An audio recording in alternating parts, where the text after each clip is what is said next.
Good evening, everyone. Welcome to Creative Cooking in Ani's Kitchen. My name is Ani. Let me turn a little bit of light on here. All right, much better.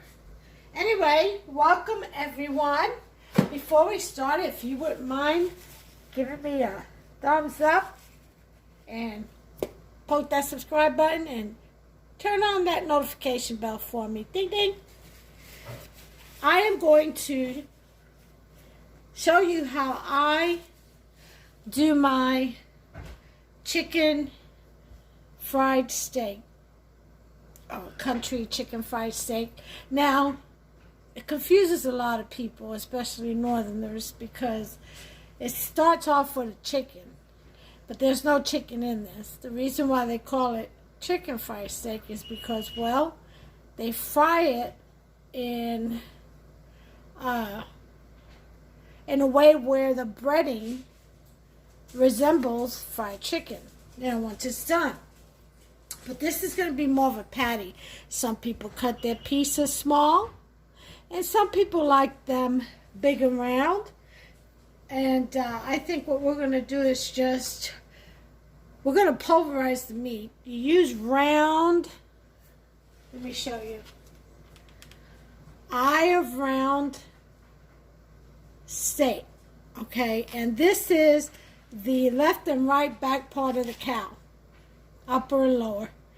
And usually the best part is the center of any slice of round, but you need to cube it. Otherwise, if it's not cut thin like this one is, see, this one is cut thin. Why would you want a thin round steak if you're not going to cube it? You can use it as a breakfast steak, and the thinner it is, the easier it is to chew. You get a regular cut, and you're going to be chewing for days. You're going to end up with dentures by the time you're done. Chew, chew, chew. So that's why they tenderize it, and they put it through the grinder, and not grinder, the cuber, I guess. I don't know what they call those machines. And they run it through, and it comes out cubed. So cube steak is round steak, and it has to be cubed because it is a tough part of meat, of cow meat, beef. So I always start off with the round or eye of round steak. And if you're not going to cube it, get it thin so you can chew it. Without getting your jaw, dislocated. I'm funny with you all, but anyway, that's the logic behind it. So let me go ahead and wash my hands. I'll be right back with you. Okay, I'm back. So the first thing we're going to do is rinse off our round steak here, eye of round steak. Okay, and we're going to lightly season it with adobo. Not too much, because all the seasoning will be done tomorrow. Because first it has to, I'm trying to get it soft and sticky icky so that the batter will stick to it. Okay? Now if you want to get yourself a nice thick piece and then just pulverize the heck out of it, you go ahead, do you. I prefer the thin and easy. Okay, so what we're going to do next, let me get my cutting board.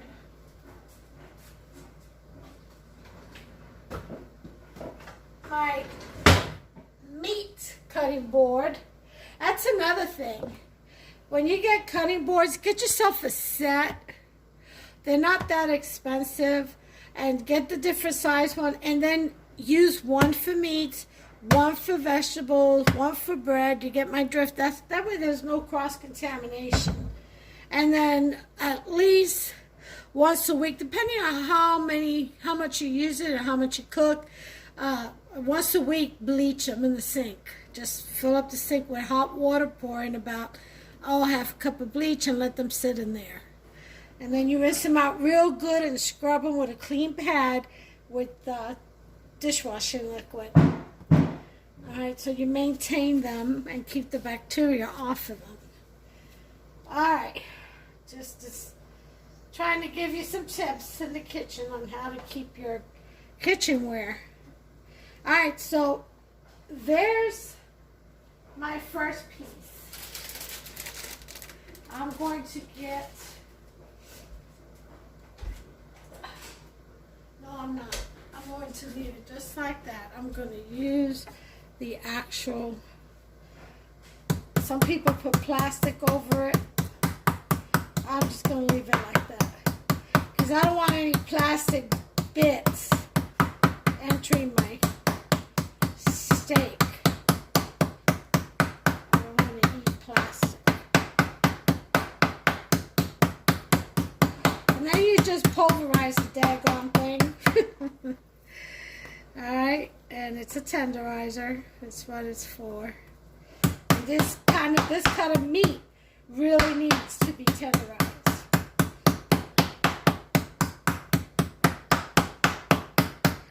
Okay, there's the first one. Well, let me see if you can see that. Yeah, you can. See? That's it. That's one.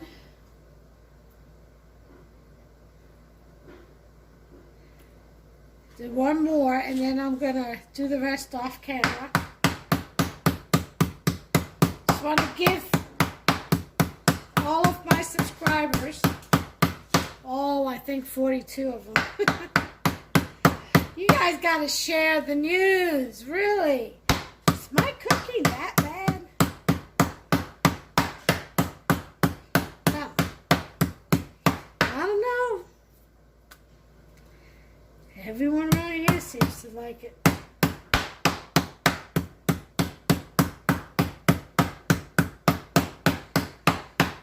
Anyway, I can't worry about that.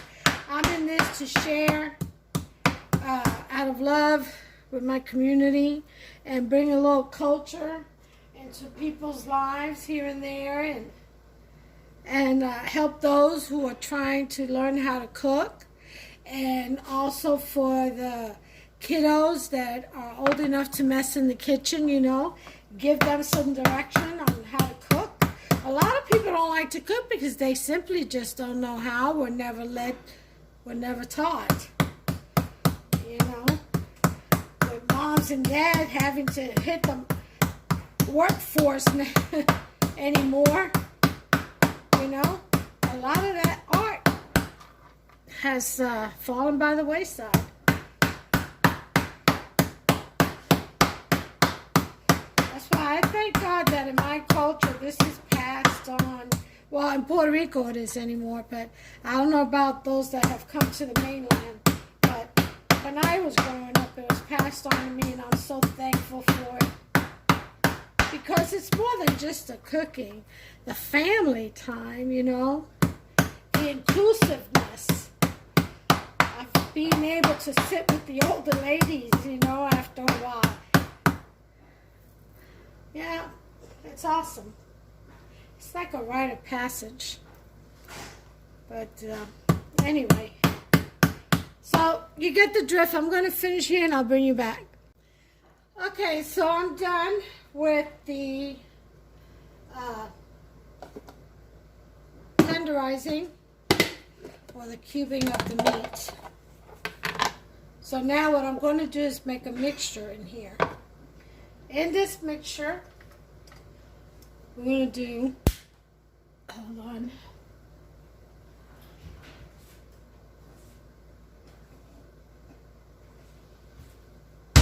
3 egg whites, 3. Because the egg white kind of acts as an adhesive.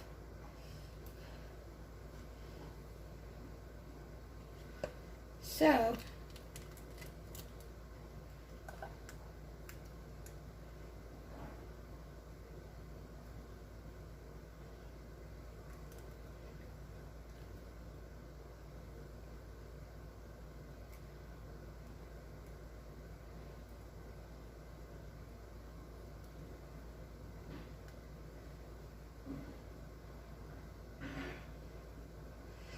These eggs are cold. I just got them out the fridge. I should have got them out earlier. Oh. Ooh, caught that one.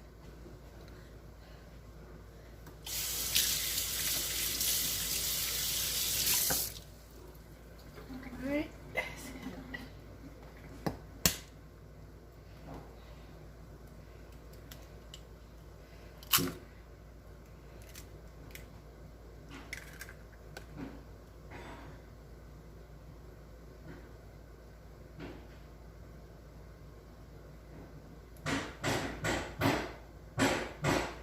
Okay, that's two.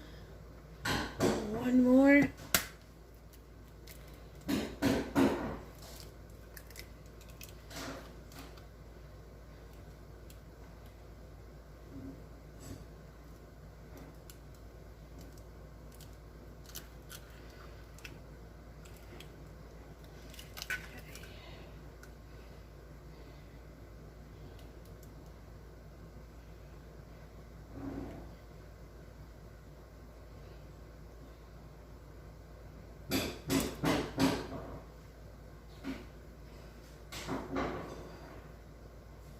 Alright, good enough. There's 3 egg whites. Pull this out, wash my hands. Rinse my hands, wash my hands. Alright. Put these eggs in the fridge.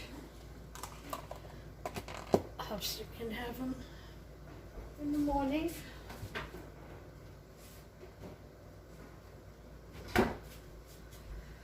Okay, to these egg whites, we're going to add a little bit of heavier whipping cream, about 1/4 cup.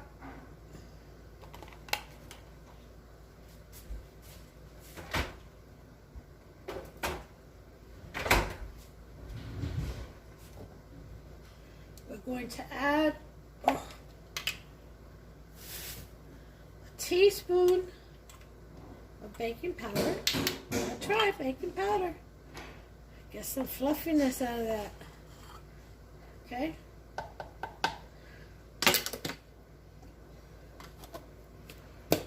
And a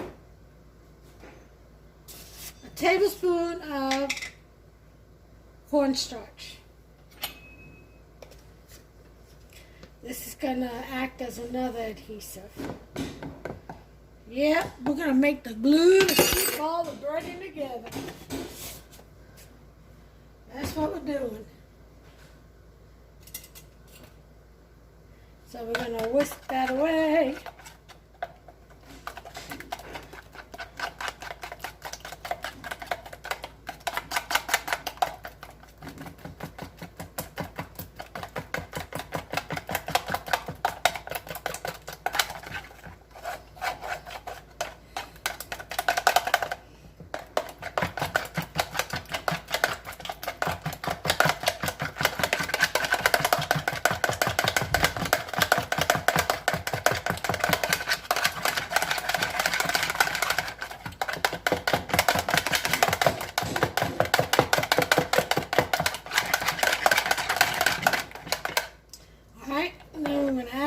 Bit of the mojo. Shake it up real good. I'm waiting on my decanter bottle that I ordered. Just a little flavor. A little heat.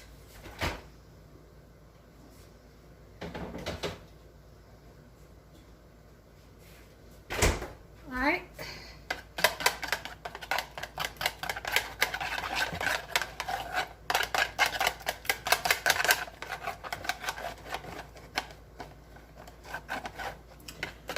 Get this.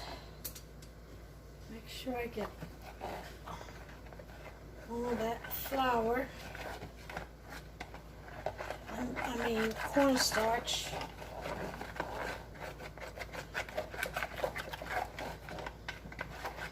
All right.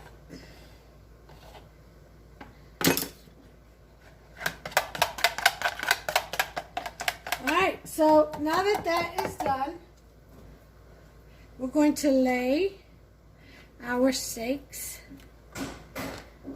in there. We'll make sure they get coated on both sides. And get that glue all in there.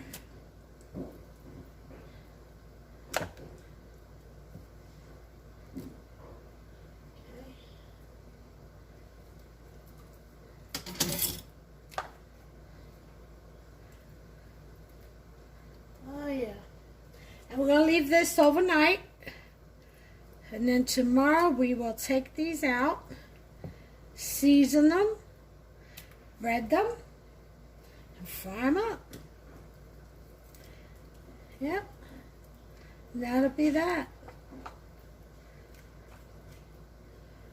Okay. This is Hubster's, one of Hubster's favorite southern dishes. Chicken fried country steak. Or country fried chicken steak. I've been right there. I know it's chicken fried steak. And it's country. Oh yeah. A cowboy's actually a cowboy's favorite meal. That served with some mashed potatoes, some nice gravy. And corn on the cob and some kind of greens on the side or whatever. Yep. That would be it. Okay, so part one is done. We have marinated our steaks to be able to receive, to tenderize, and then be able to receive all that breading and hold on to it as you fry them. Another thing, when you fry this, you got to be able to fry it in an oil that can withstand heat, high temperatures, and you want to fry it in to where it's floating in the oil, not sitting at the bottom of the pan, getting stuck and letting the pan get all that goodness off your off your steak. So you want to make sure it's enough oil in there for the meat to float in. Okay. All right. So until tomorrow. This is it for tonight. I'm going to leave it in the fridge, and I'll be back tomorrow, probably afternoon, and we'll finish this. Okay, so folks, we are back. It is Saturday, not Friday. Yesterday I came back from dialysis. I was just 2 weeks. Sometimes it'll do that to you. And I could not do anything, so we ate... I had some soup. Hubster had whatever he ordered. And we had takeout. So, once in a while, you have to do what you got to do. So let me tell you what I have here. I've got the meat here, as you can see. And I've got about a 1/4 cup of panko in here with about a cup of Italian seasoned breadcrumbs. Then I have egg wash here, which is 2 eggs and about a 1/4 cup of heavy whipping cream. Then over here to my left, we have the flour, and I added a little bit of garlic and onion powder, some basil and oregano. Okay, and I'm just going to stir that in there. And whatever flour or anything else I have left over, I'm going to make some fritters out of. Just plain fritters. No codfish or anything in them. Just plain fritters like chips. I don't like to waste anything. Or I'll save it for another day when I'm ready to make some chips. But, alright, so here we have the meat.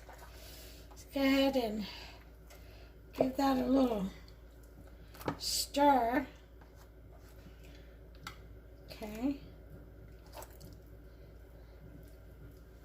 And get some oil in this pan over here. And the country fried steak should be fried in Let me bring you closer. And enough oil to where it's floating. Okay? So you want to have enough oil in here to where it's floating. That should do it. It's about 1/3 of the pan full of oil. Alright, I've got my water getting ready to boil. I got my potatoes here. So let me go ahead and get that in there. I'll be right back. Sorry guys, I thought I was recording. I don't know what's going on. My phone keeps stopping and shutting off. But I've got one already flipped over. This one I just put in. I'll show you again. Okay? Because I have no idea at this point where the video shut off at. It's ridiculous. Alright, so you take your meat and you thoroughly coat it in the flour first. Okay? So you want your flour in there first. And make sure it's well coated. Hey, Beth, can you grab a tray and put some paper towels on it? Or rather, just take the tray and put it under that rack so I can put my steaks on. Once you coat it in the flour, you want to dip it in the eggs. No. Yeah, do that. Just there. And then here's the rack under this mat. I don't want to touch it because my hands are dirty. So, you dip it in the egg, flip it over, make sure it's well coated. Let it run off as much as possible.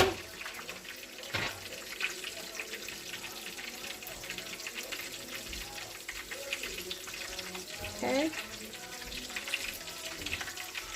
And then put it into the breadcrumbs. And you coat that real well. Let me just get that one out of here. Put it on this tray. Okay, and flip this one over. Isn't that wonderful? Okay, so back to this puppy. Flip that over. Coat the other side really well.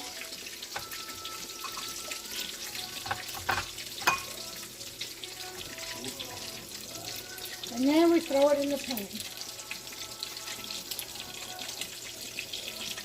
I've got my oil on a number 6, but I adjust it back and forth because every time you put in a new piece, it cools the oil down.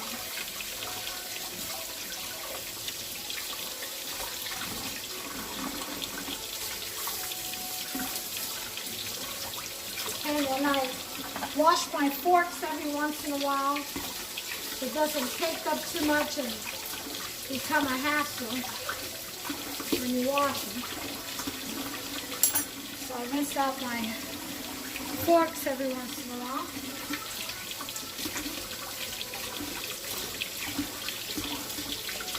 Alright.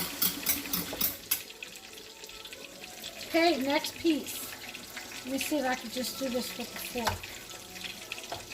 And I have to touch this.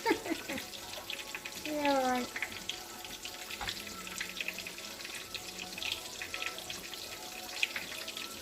Alright, maybe I can do this without touching it. Alright, so flour first. Let's do one more. Then I'll do the rest off camera.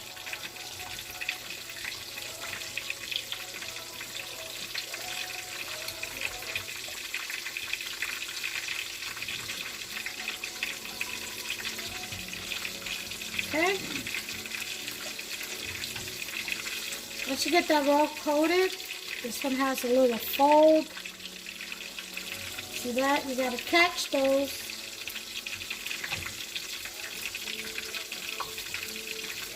Okay. Then you shake it off. Into the egg it goes. Get a different fork. Now I'm cooking. Okay. One side.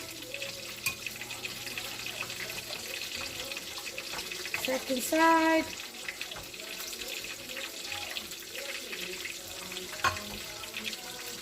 Drain.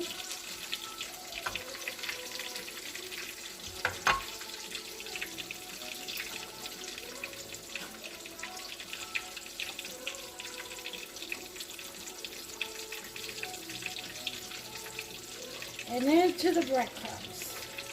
Next fork.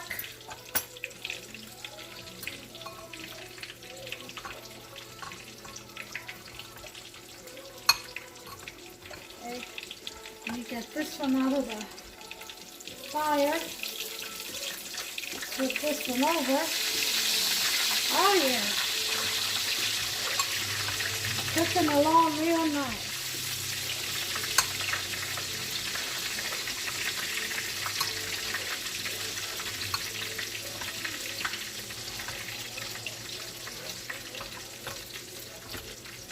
Alright, let's get this one out and onto the rack, shall we?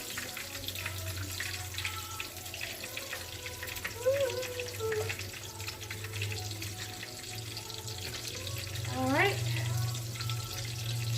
put this one in its place.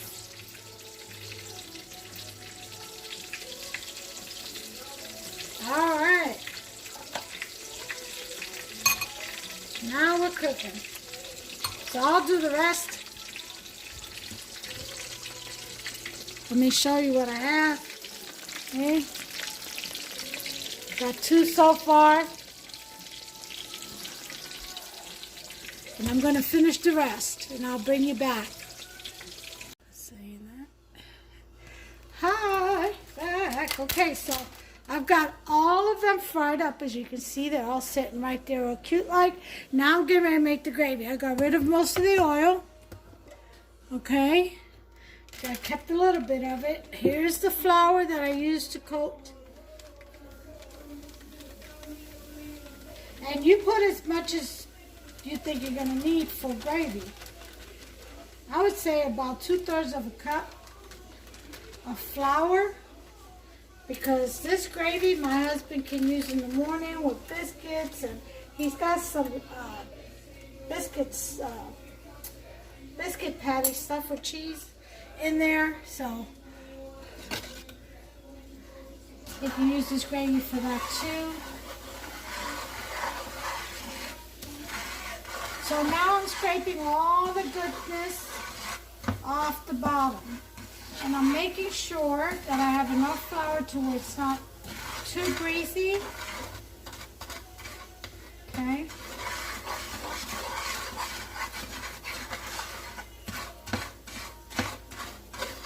Breaking down the crumbs from the steak.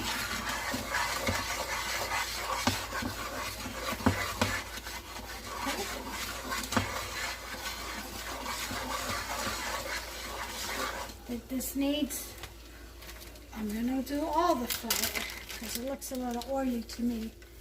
So that's about a cup of flour, pretty much. What was left over is about a cup of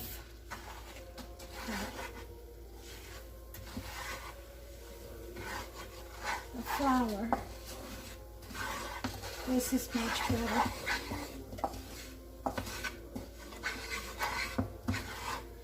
This absorbs all the grease so that your gravy's not greasy. It should be greasy, but they say greasy down here.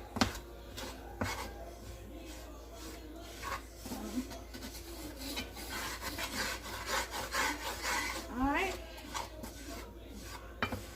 You let that cook for a couple of minutes. That's your flour. Don't let it burn. Let me go ahead and put it up to a 4. If you wanted to add onions to it, that's fine. I'm going to add just some black peppercorn.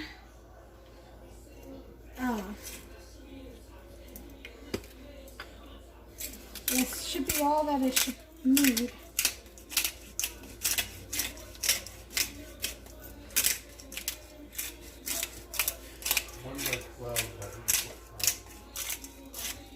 Okay. Now, I know whole milk is good, and so is buttermilk.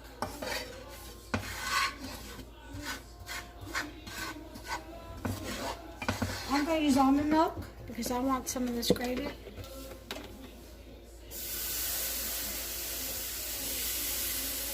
And then we can add some evap too.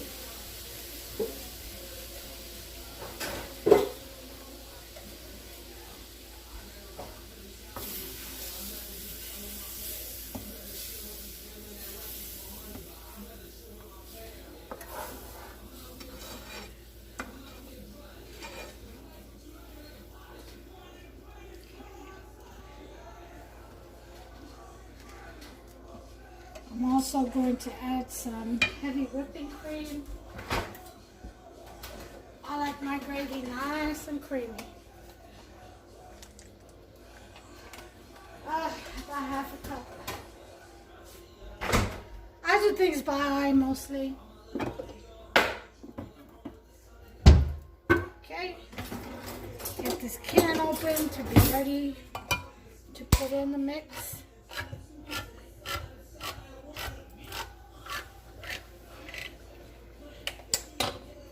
Alright, and my evap milk ready. Whoop. Let's go ahead and stir this up.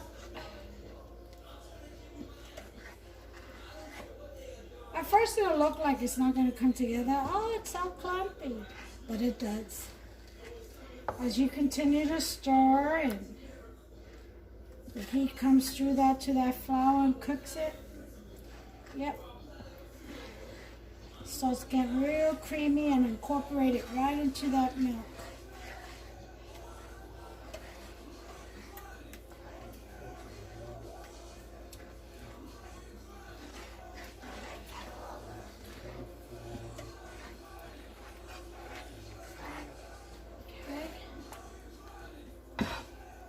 I'm not going to put salt because the flour was already seasoned.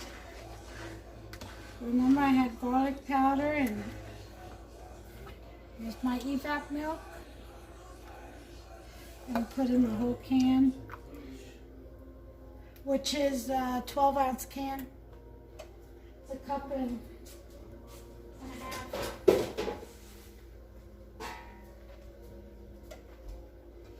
So we're having some mashed potatoes. I'm going to boil some corn here in a minute. Probably some, let's see, peas and corn or something like that. And you want peas and corn, or you want corn on the cob? Peas and corn. Peas and corn, okay. Y'all heard the man. Heard the man. And then we have a salad, and we have the pan sobao that I made. We also have those cheese biscuits I said, those cheese biscuit patties out of biscuit dough. So we're sitting pretty good here.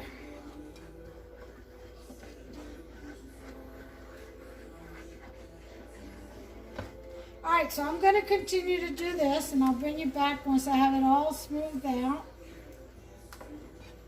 Just have to keep working with it. I may need to add some water as it thickens.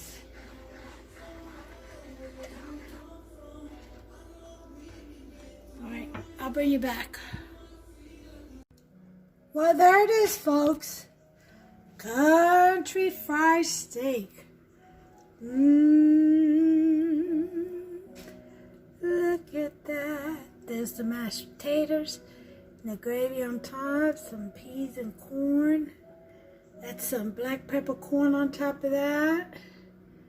Oh yeah. So, serving this with some salad and pan sobao. Fresh homemade pan sobao. Isn't that delicious? Looking, it's very delicious. Here's a better picture.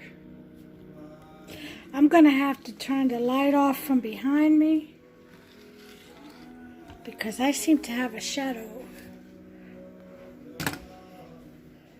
But anyway, you all, this is it. Hold on just a second.